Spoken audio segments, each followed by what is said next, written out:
रविशंकर जी, ये मैसेज क्यों जा रहा है कि बिहार अब बिना केंद्र के मदद के आगे नहीं बढ़ सकता है? ये विषय बनाया किसने? नीतीश कुमार ने। ये 3 साल से जो पैकेज की पॉलिटिक्स कर रहे हैं वो क्या कर रहे हैं कि बिहार को जब तक पैकेज नहीं मिलेगा, बिहार का अधिकार है, तब तक बिहार का विकास नहीं होगा। जाते हैं चिदम्बरम साहब की तीमारदारी में सदाकत आश्रम जाते हैं, सी ऑफ करने जाते हैं, 12,000 करोड़ मिलते हैं, 8,000 करोड़ भी मोदी जी की सरकार देती है और मोदी जी 1,25,000 करोड़ रुपए का पैकेज देते हैं। 93,000 करोड़ सिर्फ बिजली, रेल और हाईवे के लिए देते हैं। मैं अपने विभाग में 2,703 करोड़ के प्रकल्प यहां पूरे हो गए हैं या चल रहे हैं, तो वो कहते हैं ये कुछ नहीं है। फिर कहते हैं 2,50,000 करोड़ रुपए को मैं लाऊंगा। तो अगर आप लाने की कुवत रखते हैं तो पैकेज क्यों? तो फिर वो गलत था या ये लुभावना है? तो आपने कहा कि भारत सरकार की भूमिका कहां से आई, तो ये भूमिका नीतीश जी ने बनाई है। ये मैं आपसे कहना चाहता हूं अपनी राजनीति से। तो इसका मतलब यह है कि नीतीश कुमार चाहते हैं कि बिहार चुनाव के भीतर में चूंकि वही एकमात्र चेहरा है, तो कहीं केंद्र की सरकार की भागीदारी इस रूप में नजर आने लगे जिससे मैसेज ये जाए कि बिहार चुनाव Nitish versus prime minister Modi हो गया है। बिल्कुल नहीं, बिल्कुल नहीं। नरेंद्र मोदी जी शुरू से कहते हैं कि पूर्वी भारत के विकास के बिना भारत का विकास नहीं हो सकता, और यह हमारे मैनिफेस्टो का भी पार्ट था लोकसभा के चुनाव के पहले। और पूर्वी भारत में उड़ीसा में हमारी सरकार नहीं है, बंगाल में हमारी सरकार नहीं है, झारखंड में अब आई है और बिहार में 8 नवंबर के बाद आएगी। लेकिन वो 1 साल से कह रहे हैं कैबिनेट में कि हमें यहां पूरा कॉन्सेंट्रेट करना है। इसलिए जो आग्रह करके मोदी जी ने दिया 1.25 लाख करोड़ का पैकेज और लगभग बाकी 40,000 करोड़ एग्जिस्टिंग प्रोजेक्ट्स, ये उसी का पार्ट था। तो इसमें बिहार के विकास की एक प्रामाणिक संकल्पबद्धता, उसका संकेत है, ये बात मैं कहना चाहूंगा। तो मैं एक ही बात आज तक के माध्यम से देश को बताऊंगा और नीतीश जी को बताऊंगा। 18 अक्टूबर 2013 को मोदी जी की रैली पटना में थी। 8-10 लाख लोग आए थे, शायद आप भी आए होंगे। 80 लोग घायल हुए, 8 लोग मरे, बम चलते रहे। आज हम लोग भी मंच पर थे, जीवित हैं प्रभु की कृपा से। एक पुलिस नहीं थी। और मेरे सामने अरुण जेटली ने पूछा एक लेडी पुलिस ऑफिसर से कि अगर यहां बम चलेगा तो हमको इवैक्यूएट करने का कोई तुम्हारे पास रास्ता है? कहा मैं पुलिस से, एसपी से पूछ के बताऊंगी। वो भी गायब हो गई, कोई नहीं था। और हम लोग मंच से आग्रह कर रहे थे कि टायर फटा है, पटाखा चले हैं, पैनिक मत करिए। जंगल राज उस दिन आया था, जानबूझकर सरकार की योजना थी हमारी रैली विफल हो। और उस समय नरेंद्र मोदी मंच पे आते हैं, भाषण देते हैं और क्या कहते हैं? हिंदुओं को मुसलमानों से नहीं लड़ना है, मुसलमानों को हिंदुओं से नहीं लड़ना है, दोनों को गरीबी से लड़ना है। तो नीतीश कुमार जी की सरकार आते ही जंगल राज का रूप हमने देखा था। इसलिए वो ये कह रहे हैं आज बिहार में अपराध कितना बड़ा है, मेरे पास सारे ऑफिशियल डाटा हैं, उनकी सरकार के हैं। मैं तो एक ही बात पूछता हूं पंडित वाजपेयी जी की, अभी तक कोई एक बड़ी यूनिवर्सिटी बिहार में क्यों नहीं आई? एक बड़ा उद्योग क्यों नहीं आया? और एक बात मैं आपको, और आप चूंकि आपने केंद्रीय मंत्री का जिक्र किया, मैं बिहार से हूं। सॉफ्टवेयर टेक्नोलॉजी पार्क मैंने दरभंगा में और भागलपुर में लाने की घोषणा जीतन राम मांझी के सामने की पटना के कार्यक्रम में। हमने कहा आप जमीन देंगे? उन्होंने कहा दे दिया, दोनों जिलों के इंजीनियरिंग कॉलेज। हमने कहा अच्छी बात है। लोगों ने टीवी में देखा, अखबार में देखा, बाद में पत्र लिख रहे हैं जमीन नहीं मिलती। सॉफ्टवेयर टेक्नोलॉजी पार्क पड़ेगा तो बिहारियों का भी विकास होगा कि हमारा नीतीश जी का होगा? मैं देश में इलेक्ट्रॉनिक क्लस्टर बहुत बढ़ा रहा हूं। मेरे मंत्री बनने के पहले सिर्फ 2 था, अब 19 हो गए हैं। 1,07,000 करोड़ का पैकेज आ गया है। सारे मुख्यमंत्री हमसे मांगते हैं। यहां मैंने उनको पत्र लिखा कि मैं बिहार का हूं, मैं विशेष प्रयास करने को तैयार हूं, कृपया जमीन दिलवाइए। 2 बार व्यक्तिगत बात किया, कहां रवि जी, राजगीर में मैं देखूंगा। मैंने प्रोटोकॉल तोड़कर उनके चीफ सेक्रेटरी से कहा एयरपोर्ट पर कि भैया कुछ कराओ, भेजो प्रस्ताव, आज तक नहीं मिला। तो मैं आपसे पूछता हूं इसका क्या मतलब है? क्या विकास के लिए सियासत की ये दरारें इतनी जरूरी हैं क्या? अगर इलेक्ट्रॉनिक क्लस्टर होगा, पूंजी निवेश होगा, बाद में प्राइवेट सेक्टर में एक आया यहां पर गौरी चक के पास, मैंने प्रयास किया। कहने का मतलब क्या है कि पैकेज की राजनीति और विकास की सच्चाई दोनों में काफी अंतर है। सीरियस एलिगेशन है, क्योंकि आप लोग लंबे समय तक, पूरी जिम्मेवारी से कह रहा हूं, आपके मंच पर कह रहा हूं, पब्लिकली कह रहा हूं, आप लोग जो लगातार 7.5 वर्ष तक साथ रहे, 7.5-8 वर्ष तक लगभग साथ रहे, उस पीरियड में आपने कभी महसूस नहीं किया कि 2013 में अगर एक रैली गांधी मैदान में होती है और आप कह रहे हैं कि कानून व्यवस्था थी ही नहीं, जो मैसेज निकल कर आया उससे ठीक पहले साथ टूटा, साथ खत्म हुआ, उससे पहले कभी यह एहसास नहीं हुआ कि ऐसा भी हो सकता है? देखिए, भाजपा का नीतीश जी के साथ स्थायित्व का संबल था। 18,000 करोड़ रुपए के प्रस्ताव इन्वेस्टमेंट किया है Bihar state industrial promotion board के सामने, आज वो घटकर 8,000 करोड़ हो गए। हमारे अलग होने के बाद बिहार की विकास दर 11.58% घट गई है। अपराध की बात तो छोड़िए, टूरिस्ट आने कम हो गए, मनरेगा में कमी हो गई, और ये सारी बातें मेरे पास आंकड़े हैं, बिहार इकोनॉमिक सर्वे के आंकड़े हैं। तो ये क्या है उसकी चर्चा बाद में करेंगे। जब नीतीश जी ने हमें डिसोन कर ही दिया, जब तुम हमें इतना बेवफा मानने ही लगे, तो वफाई अब हम क्या करें, वो कहानी छोड़ दीजिए अभी। लेकिन बड़ी बात यह है, चूंकि नीतीश जी ने कहा मैं जंगल राज कभी आने नहीं दूंगा, आज तक ऐसे बड़े चैनल के मंच पर बिहार के मुख्यमंत्री ये कहते हैं, इसलिए मुझे ये बताना पड़ा। उस दिन बिहार में जंगल राज का क्या स्वरूप था, देश ने देखा, टीवी ने देखा और आप पत्रकारों ने देखा। उस समय लालू यादव साथ में नहीं आए थे। बहुत सही कहा। देखिए, मैं आपसे एक बात कहता हूं, नीतीश जी के बारे में दावा करते हैं कि मैं सुशासन का प्रतीक हूं। जिस दिन नीतीश जी लालू जी के साथ गए, उस दिन हमने कहा लालू जी के कंधों पर नीतीश कुमार और सुशासन का दावा, इससे बड़ा बिहार की सियासत पर कोई व्यंग हो नहीं सकता। देखिए वाजपेयी जी, आप बिहार को जानते हैं, जंगल राज के लिए कोई सबूत नहीं चाहिए, कोई आंकड़ों का गणित नहीं चाहिए। वो खौफ का मंजर, वो बदहवासी, वो बिहार की सड़कों का सूनापन बहुत कुछ बोलता था। और आज लालू जी के कंधे पर नीतीश कुमार गए, तो नीतीश कुमार जी ने अपने सुशासन पर एक बहुत बड़ा सवालिया निशान ऐसे ही खड़ा कर लिया। और बिहार की राजनीति में गुड गवर्नेंस और विकास जो मुद्दा बना है, ये अच्छी बात है। जनता को तय करने दीजिए वो किसके साथ जाएंगे। इसका मतलब है कि 2015 के चुनाव में आप इस मैसेज के साथ आ रहे हैं कि अगर आप नीतीश के साथ ना होते तो सुशासन अच्छा नहीं होता। आप ही लोग थे जिसकी वजह से 2005 से लेकर 2013 तक सरकार अगर चल रही थी तो वजह आप ही थे। देखिए, एक बात मैं आपको साफ बताऊंगा, अटल जी के साथ नीतीश कुमार रेल मंत्री थे ना, आज वो काफी कुछ 2002 की बात कर रहे थे। मैं आपसे एक सवाल पूछता हूं, नीतीश कुमार इसका ईमानदारी से जवाब दे दें। रविशंकर के एक वकील के परिचय को आप जानते हैं ना, हाई कोर्ट और सुप्रीम कोर्ट के। चारा घोटाले को पर्दाफाश करने में रविशंकर की कुछ भूमिका रही है, आपको मालूम है ना, अलकतरा घोटाले में। नीतीश कुमार साफ साफ बताएं, चारा घोटाले पर आपको क्या कहना है। नीतीश कुमार जी साफ साफ बताएं, अलकतरा घोटाले पर आपको क्या कहना है। बिहार के भ्रष्टाचार के ये बहुत बड़े प्रामाणिक शर्मनाक मील के पत्थर हैं। मुझे मालूम है कि उस समय उस लड़ाई में नीतीश कुमार जी भी अप्रत्यक्ष रूप से पीछे आए थे। ये सवाल ऐसे हैं जिसका जवाब नीतीश कुमार को देना पड़ेगा, और ये सवाल ऐसे हैं जो बिहार की जनता पूछेगी, हम भी पूछेंगे। आपने एक्सेप्ट क्यों किया नीतीश कुमार को, अगर ये सवालों के जवाब नीतीश नहीं देते हैं तो? एक मिनट, मैं तो ये पूछ रहा हूं, जो लालू जी के साथ गए हैं तो ये सवाल लाजमी बनता है ना। लेकिन हम ये पूछ रहे हैं कि अगर आप, चूंकि आप ही वो शख्स हैं जिन्होंने केस किया था जी, चारा घोटाले में जी, तो आपने ये पूछने की हिम्मत क्यों नहीं दिखाई कि नीतीश कुमार अगर वाजपेयी गवर्नमेंट में मंत्री बनते हैं तो इनसे एक बार पूछ लिया जाए? क्षमा करिए, हमने कभी अपने दूर की कल्पना में भी नहीं सोचा था कि नरेंद्र मोदी से नफरत के कारण नीतीश कुमार इस हद तक आगे बढ़ जाएंगे कि लालू की संगत में जाके खड़े हो जाएंगे।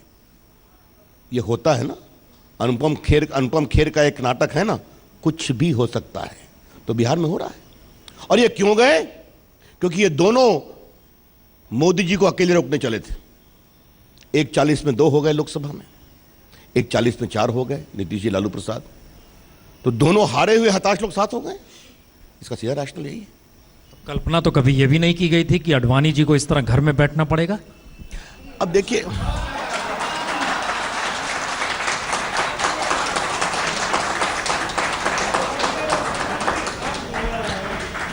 प्रायोजित ताली मुझे अच्छी लगी, धन्यवाद। नहीं, प्रायोजित क्या मतलब, ये हमें नहीं लगता है कोई आज तक का इसमें। अच्छा ठीक, हमें नहीं लगता है ऐसा कुछ है। हमें लगता है कोई ऐसा नहीं है आज तक, हम लोग तो खुद ही। या तो मैं आप उससे बात करिए या वो लोग मुझसे बात करें। आपने संवाद झटके में भंग कर दिया, इसलिए हमने कहा। नहीं, क्योंकि मैंने कहा या तो आप मुझसे बात करिए, या नहीं, बहुत हम लोग आप ही से बैठे कर रहे हैं, हैं, फिर काफिर उधर से भी बात करना शुरू करेंगे। थोड़ा बातचीत का स्तर अच्छा रखें तो बड़ी कृपा होगी। जी, मैं यहाँ के लोगों से भी आग्रह करूंगा। जी उनको कुछ मुझसे पूछना है तो प्रश्नोत्तर के समय सवाल पूछ लेंगे, मैं उत्तर दे दूंगा। जी। मेरा खाली कहना क्या है, आडवाणी जी ने पार्टी को बनाया, बड़े थे, इसमें कहां शक है। लेकिन अगर आज मोदी जी पार्टी के नेता बने हैं, उनको देश की जनता ने आशीर्वाद दिया है, वो अच्छा काम कर रहे हैं, तो इसमें आडवाणी जी को अलग कर दिया गया, इसका क्या मतलब है। हमारी पार्टी कोई परिवारनिष्ठ पार्टी नहीं है। हमारी पार्टी में यह प्रक्रिया चलती रहती है। अटल जी आए, आडवाणी जी आए, डॉक्टर जोशी आए, आज बिहार में कैलाशपति मिश्रा थे, बाकी नेता लोग थे, आज सुशील मोदी हैं, नंदकिशोर हैं, रविशंकर हैं, अश्वनी चौबे हैं, सब ये प्रक्रिया चलती रहती है। तो इसमें परेशानी किस बात की हो जाती है, किसी को हाशिए पर डाल दिया गया, ये तो इतना ठीक नहीं, भविष्य के गर्भ में क्या है, हम इसलिए ये सवाल देखिए महत्वपूर्ण है। आपको नहीं पता था नीतीश इस तरीके से चले जाएंगे। बहुत सारे लोगों को आडवाणी जी और जोशी के बारे में, हमारा ये कहना है 2015 के जनादेश जो बिहार की जनता देगी, उसके बाद किसे पता है कि कौन किधर जाएगा। हो सकता है कि हंग असेंबली आकर खड़ी हो जाए और एक नया गठबंधन देखने को मिले। इसीलिए क्या आप व्यक्ति को उसी वक्त के हिसाब से तौलते हैं या फिर विचारधारा वाकई देखते हैं? देखिए, पहले एक बात बता दूं, आपने हंग की बात की, आपका चैनल ये नहीं कहता है। कम से कम अगर आपने हंग की बात की तो आपके चैनल ने हमें बहुमत दिया है। लेकिन चलिए, चुनाव में कुछ भी होता है। मैं समझता हूं कि बिहार को देखिए, वाजपेयी जी, मुझे बिहार को सक्रियता से देखते हुए 35-40 साल हो गए। मेरी ये यात्रा जेपी मूवमेंट से शुरू हुई है। मैंने जेपी के दौर को देखा है, मैंने जनता पार्टी के दौर को देखा है, मैंने इंदिरा गांधी की तानाशाही को भुगता है, मैंने उनकी लोकप्रियता राजीव गांधी की देखी है, मैंने वीपी सिंह का समय देखा है, मैंने आडवाणी जी रथ यात्रा का समय देखा है, और मैंने मोदी जी का समय भी देखा है। देखिए, इस बात को समझिए आप, ये रिश्ता नीतीश जी से हमने नहीं तोड़ा, इस बात का आप ध्यान रखिए। ये रिश्ता उन्होंने तोड़ा।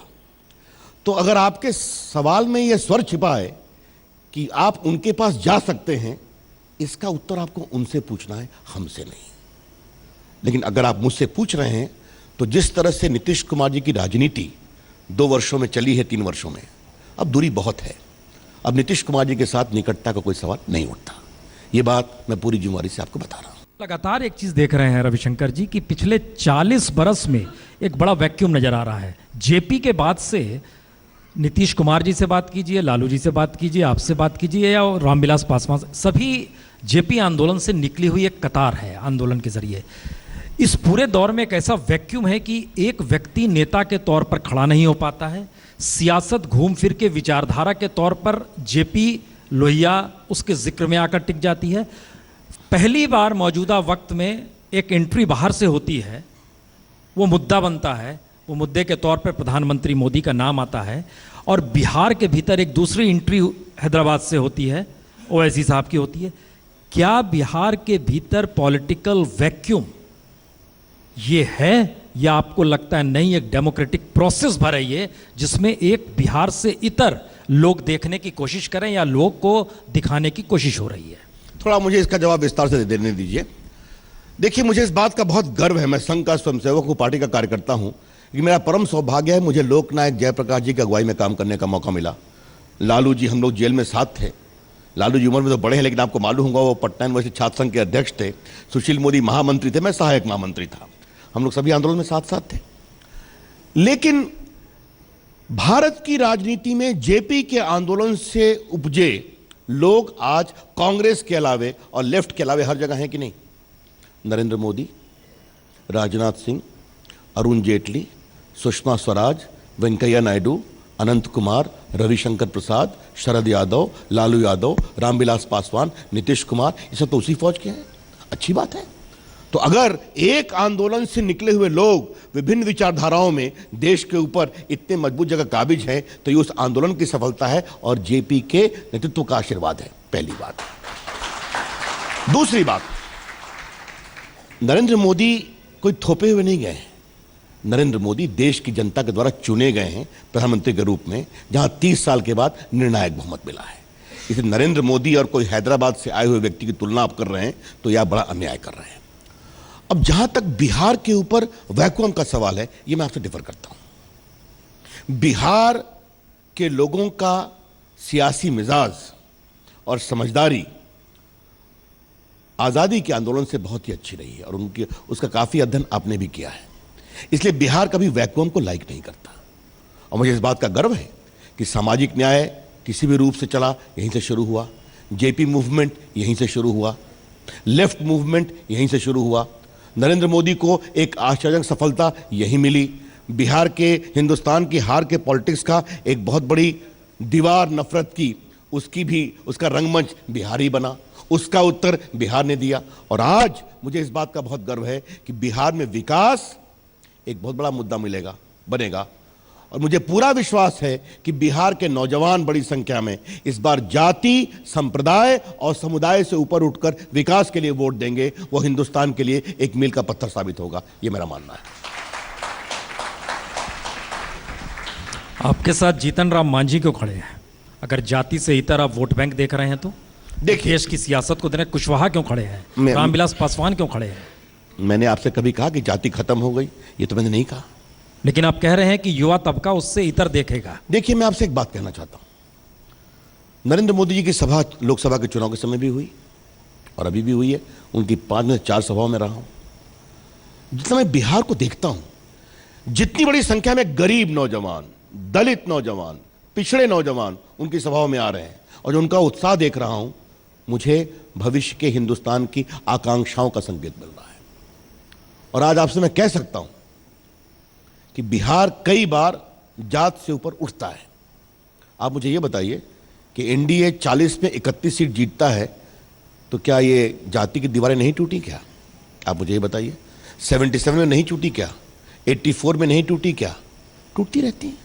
91 में लालू जी जीते, 96 से जो बीजेपी आगे बढ़ी चारा घोटाले के एक्सपोजर के बाद, तो दीवारें नहीं टूटी क्या? तो टूटेंगी, ये मैं कभी नहीं कह रहा हूं। लेकिन इस बार बिहार के चुनाव में विकास एक बहुत बड़ा मुद्दा बन रहा है और अच्छी बात है। नीतीश जी अपना मॉडल लेके आ रहे हैं, हम लोग अपना लेके आ रहे हैं। जनता को तय करने दीजिए आप कौन डिलीवर करेगा बेटर। बिहार चुनाव के मद्देनजर ही पहली बार इस देश को सुनने का मौका मिला जब बीजेपी अध्यक्ष ने कहा इस देश का प्रधानमंत्री ओबीसी है। इससे पहले कोई नहीं जानता था। जाति इतनी महत्वपूर्ण है आपके लिए। जाति की आरक्षण को लेकर सुप्रीम कोर्ट का दरवाजा दोबारा बीजेपी सरकार ने खटखटाना चाहा। जाट आरक्षण को लेकर जाति इतनी महत्वपूर्ण है आपके लिए और आप कह रहे हैं कि टूट जाएंगी। देखिए, मैं फिर कह रहा हूं, आप मेरी बात को गलत समझ रहे हैं वाजपेयी जी। मैं ये कह रहा हूं कि बिहार का नौजवान बड़ी मात्रा में जात की दीवारों से इतर आशा आकांक्षा के ऊपर वोट देना चाहता है, विकास के ऊपर। मैंने कभी नहीं कहा। अब आपने ओबीसी की बात कही तो हम भी कहना चाहते हैं। लालू जी ने यहां जो भाषण दिया था, क्या दिया था आप मुझे बताइए। 2015 में लालू प्रसाद 1990 की भाषा बोल रहे हैं। एक जात के लोग मेरे साथ खड़े होगे कि नहीं होगे? हमने रचनात्मक तरीके से ओबीसी को बढ़ाया है, सम्मान दिया है, आगे बढ़े हैं। क्या कल्याण सिंह हो या उमा भारती हो, क्या स्वर्गीय गोपीनाथ मुंडे हो या शिवराज सिंह चौहान हो, सबको सम्मान दिया कि नहीं दिया? आज हमें इस बात का गर्व है कि अगर एक अति पिछड़े परिवार से आए एक चाय बेचने वाले का बेटा, जिसको हमने पार्टी का उम्मीदवार बनाया, वो सारी दीवारों से तोड़ते हुए अपनी गरीबी के बावजूद देश के सब लोगों ने उसको वोट दिया। तो ये तो हिंदुस्तान के लोकतंत्र की विजय है। उसको आप ऐसे क्यों नहीं देखते हैं? ये आपने बड़ा बढ़िया जिक्र किया। देखिए, हमें झटके में गोविंदाचार्य याद आ गए। जिस बात का जिक्र गोविंदाचार्य सोशल इंजीनियरिंग का पाठ आप लोग को पढ़ाना चाहते थे, उस वक्त आप लोगों ने नहीं पढ़ा और आज पढ़ रहे हैं। लगा कुछ देरी हो गई। देखिए पंडित वाजपेयी जी, मैं संघ का बाल स्वयंसेवक हूं। अगर किसी व्यक्ति ने सबसे पहले सोशल इंजीनियरिंग की बात की तो दीनदयाल उपाध्याय ने की। और आपकी जानकारी से बता दूं कि विद्यार्थी परिषद के कार्यक्रम में प्रातः स्मरण में डॉक्टर अंबेडकर को हम लोगों ने इंक्लूड किया था। यह बात 70s की है, जिस समय अंबेडकर की चर्चा करना मुश्किल था। समझ गए आप? तो ऐसा आप मत कहिए। आज इतनी बड़ी संख्या में दलितों में, आदिवासियों में हम लोग का काम फैला है, उसको भी देखने की कोशिश करिए। बाकी आलोचना करने वाले तो करेंगे। चलिए, दोबारा उस वैक्यूम पे लौटिए। कोई एक चेहरा क्यों नहीं मिला फिर ऐसा, जिसको लेकर बिहार में लगता कि नहीं, इस चेहरे के आंसू चलेंगे? आपको हमारे चेहरे की बहुत चिंता है आजकल, मैं देख रहा हूं। अच्छी बात है। ये देखने की बात है। महाराष्ट्र में चेहरा नहीं दिया, जीत गए। हरियाणा में नहीं दिया, जीत गए। झारखंड में नहीं दिया, जीत गए। जम्मू कश्मीर में नहीं दिया, जीत गए। दिल्ली में दिया, हार गए। तो ये तो देखने का नजरिया है। लेकिन जहां तक बिहार की बात है, हमारा पार्लियामेंट्री बोर्ड तय करेगा, योग्य लोग हैं, उसकी बात। देखिए, बीजेपी की अगुवाई में एनडीए को निर्णायक बहुमत मिलेगा। मैं आपसे आज इतना ही कह सकता हूं।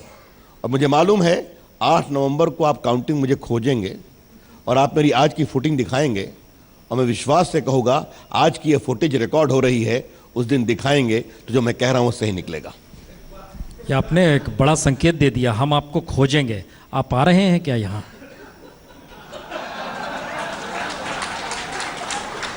ये बताइए, पिछले 15 साल से हर चुनाव में आज तक राजदीप सरदेसाई वाजपेयी जी हमको खोजते रहते हैं काउंटिंग के दिन, क्या लोकसभा क्या विधानसभा।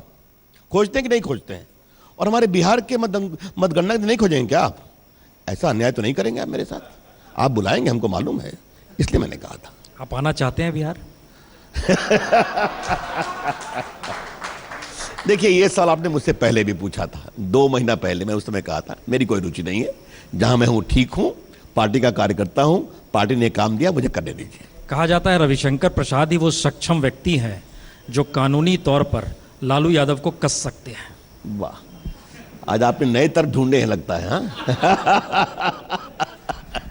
मैं ये सोच रहा था कि सुबह से तो आपको बहुत लोग मिल गए होंगे, तो शाम के वक्त आप मुझे क्यों तंग कर रहे हैं, मुझे समझ में नहीं आ रहा है। मैंने कहा मेरी कोई रुचि नहीं है, बस कहा। पार्लियामेंट्री बोर्ड पार्टी का लीडरशिप तय करती है, बहुत योग्य लोग यहाँ उपस्थित हैं, ऐसा मुझे पूरा विश्वास है। एक मैसेज है जो लगातार आपने जिक्र किया कि किस तरीके से विकास नहीं हो पाया बिहार के भीतर। विकास की परिभाषा जो है वो कहीं अगर पेट से जुड़ी हुई है तो वाकई वह इस देश के भीतर की उस धागों से भी जुड़ी हुई है जो समाज को बांधे रखता है। और हम बिहार में जब आए हैं, एक चीज़ हमने नई महसूस इधर की है इस चुनाव के मद्देनज़र, झटके में मुस्लिम तबके को बिल्कुल अलग बीजेपी से कर दिया गया है। एक भी वोट नहीं मिलेगा बीजेपी को, ये मैसेज है। आपको डर लगता नहीं है इससे? जो कि आपने 2 सवाल किया, तो थोड़ा मुझे विस्तार से जवाब देने दीजिए। मोदी जी भारत के प्रधानमंत्री बने थे तो उन्होंने कहा था, पहली बार आपने भी देखा था सेंट्रल हॉल में, कि मेरी पार्टी गरीबों के लिए काम करेगी, जिएगी। जनधन योजना जो बैंक में नहीं थे, 18 करोड़ अकाउंट हो गए, उनके 23,000 करोड़ रुपए जमा हुए हैं। बिहार में 1 करोड़ 8 लाख अकाउंट खुला है जो बैंक से नहीं थे, उन्होंने भी लगभग कई करोड़ रुपया जमा किया है। जीवन सुरक्षा में भी यहां पर लगभग 1 करोड़ लोग आए हैं, जो 12 रुपया में इंश्योरेंस आ रहा है। मुद्रा में भी लोग आ रहे हैं, अच्छी बात है, ये हमारी योजनाएं हैं। जो आपने अकलियत के बारे में बात कही, तो थोड़ा इसका मैं विस्तार से और जवाब देना चाहता हूं। मैं इस पर जरा भी डिबेट आपसे नहीं करूंगा कि मुसलमानों का हमें वोट नहीं मिलता, कुछ मिलता है लेकिन नहीं मिलता। और हमारे विरोधियों, पॉलिटिकल, मैं दुश्मनी की बात नहीं करता जो आपके यहां कुछ पहले लोग कर गए हैं, हमारे पॉलिटिकल विरोधियों के खौफ के माहौल के कारण भी नहीं मिलता होगा। लेकिन आज मैं आज तक के प्लेटफॉर्म पर अकलियत से एक बात कहना चाहता हूं। उनके वोट नहीं मिलने पर भी देश के 8 बड़े राज्यों में बीजेपी खुद राज करती है, और 2 जगह पंजाब और आंध्र प्रदेश में अपने एलाइज के साथ राज करती है, और 8 नवंबर के बाद 11वां बिहार में राज करेगी। उनके वोट के बावजूद देश में हमको पूर्ण बहुमत मिला, नहीं मिलने के बावजूद। आज मैं उनसे कहना चाहता हूं कि आपके वोटों के ठेकेदार नरेंद्र मोदी को अपने यहां बुला सकते हैं, उनके साथ फोटो खिंचवा सकते हैं, उनको लड्डू खिला सकते हैं, लेकिन आप नहीं मिल सकते। यह कौन सा सोचने का नजरिया है? एक बात। दूसरी बात कि वोटों की सियासत और तरक्की की जमीनी हकीकत, इसके बीच में कोई हिसाब होगा कि नहीं होगा? बिहार में मैंने देखा, वाजपेयी जी में लेटेस्ट आंकड़े मेरे पास हैं, कि जो पूरा नेशनल स्कॉलरशिप है, प्री मैट्रिक, पोस्ट मैट्रिक, क्या हालत खराब है अकलियत की। और तीसरी बात, हमारे खिलाफ खौफ का माहौल तो बहुत बनाया गया, लेकिन मैं अकलियत से कहूंगा, जाए गुजरात, अगर नरेंद्र मोदी जी ने 24/7 पावर की बात कही हर गांव में, तो क्या मुसलमान गांव को छोड़ दिया? अगर मोदी जी की सरकार ने कहा कि नर्मदा के सरोवर का पानी हर रेगिस्तान के गांव में जाएगा, तो क्या मुसलमान गांव को छोड़ दिया? आज मध्य प्रदेश में हमारी सरकार अच्छा काम कर रही है किसानों के लिए और बिजली दे रही है, क्या मुस्लिम गांव को छोड़ दिया? तो मैं अक़लियत से गुजारिश करूंगा कि हमें आप वोट नहीं देते हैं, फिर भी अक़लियत के लिए हम क्या काम करते हैं ये आप जमीन पर देखिए। हम देश में भी काम कर रहे हैं, पूरी इज्जत दे रहे हैं, क्यों नहीं देंगे? आज आपको बताऊं, बहुत बात चली है किशनगंज की और क्या क्या की। मैं अभी नक्सलाइट इलाके में वाजपेयी दौरा करने गया था, इमामगंज, कोंच, शेरघाटी, रफीगंज। मैं एक योजना ला रहा हूं, छोटे शहरों में बीपीओ, देश में लगभग 480 ला रहा हूं, भागलपुर, समस्तीपुर, सुपौल टाइप पर खुले। मुझे सबसे खुशी होगी कि अगर किशनगंज में मैं एक बीपीओ खोल पाऊंगा, तरक्की होगी। ये करने की जरूरत है। लेकिन अक़लियत से मैं एक बात जरूर कहूंगा इस देश के मुसलमानों से कि हमें हमारे राजनीतिक विरोधियों के चश्मे से देखना बंद करें। इसका मतलब है कि विरोधियों ने एक खौफ पैदा किया है, पॉलिटिकल विरोधियों ने मुस्लिम तबके के भीतर, आप ऐसा कह रहे हैं? नहीं, उनके खौफ की सियासत का असर हुआ है। बिल्कुल बिल्कुल, क्यों नहीं? सही, यही आप कह रहे हैं? नेहरू जी ने यही किया, इंदिरा गांधी ने यही किया। ना कीजिए, ये बिहार आगे बढ़े और पहली बार हैदराबाद से ओवैसी यहाँ के आंकड़े पेश करते हैं आरटीआई के जरिए निकले हुए, जो बतलाते हैं कि सीमांचल की स्थिति क्या है और किस रूप में वहाँ पर स्कूल और हेल्थ सेंटर कितने कम है। बिहार का नेता इसका जिक्र नहीं कर रहा है, जबकि वहाँ से मुस्लिम नुमाइंदगी है। बीजेपी के पास 24 में से 13 सीट है, बावजूद इसके एक बाहर का व्यक्ति आता है और बताता है ये स्थिति है। इसका मतलब यह है कि बिहार की राजनीति और सियासत वोट बैंक में उलझ गई है और आपके लिए फायदेमंद है। देखिए, मैं इसको दूसरी बात कहूंगा। अब मैं उन पर चर्चा नहीं करना चाहता। नहीं, हम भी नहीं कर रहे, हम खाली परिस्थिति बिहार की समझना चाह रहे हैं। अब उनके आंकड़े कितने सच हैं, कितने गलत हैं, उसको देखना पड़ेगा, पहली बात। अब आरटीआई में बहुत कुछ आता है, कहां से आया है, किस लेवल का अफसर ने दिया है, उसने होमवर्क की नहीं किया। लेकिन मैं मान भी लूं तो अगर सीमांचल की यह स्थिति है तो ये जवाब उन लोगों की सियासत का है जो वोट बैंक की पॉलिटिक्स करते रहे हैं। ये तो मैं आपसे कह रहा हूं। और जो ऐसे तत्व, देखिए ये लोग क्यों आए हैं, और वो पता नहीं, मैंने उनको सुना नहीं। ये उन्होंने जरूर कहा होगा कि जिनके लोग की पारंपरिक पॉलिटिक्स तुम्हारा वोट लेते हैं, उन्हें तुम्हारा भला नहीं किया, अब हम तुम्हारा भला करेंगे। मेरे ख्याल में यही उन्होंने कहा होगा, मैंने सुना नहीं है। ये उनकी लाइन मैंने यूपी के बारे में भी सुनी थी, ये मैंने महाराष्ट्र के बारे में भी सुनी थी। ये तो मैं कहना चाहता हूं कि ये पुरानी पॉलिटिक्स चल रही है, और मैं जानता हूं इस देश के अक़लियत में, कम से कम नौजवानों में नई सोच पैदा हो रही है। उसको आगे बढ़ने दीजिए, उसको भी आगे आने दीजिए, चर्चा होगी, अच्छी बात है। अब ओवैसी साहब को लगता है कि मैं हैदराबाद से निकल करके अपनी सियासत आगे बढ़ाऊं, तो उनको भी कोशिश करने दीजिए लोकतंत्र में। लेकिन बिहार का हर तबका बहुत मैच्योर है, ऐसा मुझे पूरा विश्वास है। सर, आप राजनीति तो सत्ता के लिए ही कर रहे हैं ना? और क्या क्या गलत क्या है? गलत नहीं है, बिल्कुल नहीं। बिहार की 40 सीटें जहां पर मुस्लिम बहुसंख्यक है, वहां पर 23 सीटें आपके पास है। देश के भीतर मुस्लिम, हमारे पास मतलब बीजेपी की जीत है जी, बीजेपी के पास है जी।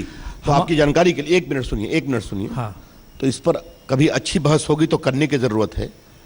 आज पूर्णिया में जो जूट का विषय है, या जो बाकी अररिया में जो ट्रेडिशनल क्राफ्ट्समैनशिप रही है, ये सब गई, इसकी चर्चा करनी पड़ेगी ना। बिल्कुल करनी चाहिए ना, बिल्कुल करनी चाहिए। और जो लोग उस इलाके में सीधी बात करते हैं कि यहाँ के वोटों का ठेका हमारे पास है, उनको भी जवाब देना पड़ेगा ना। बिल्कुल देना पड़ेगा। और जब हम पूरी सत्ता में आएंगे और वहां विकास नहीं करेंगे तो हमसे आप बात करिएगा।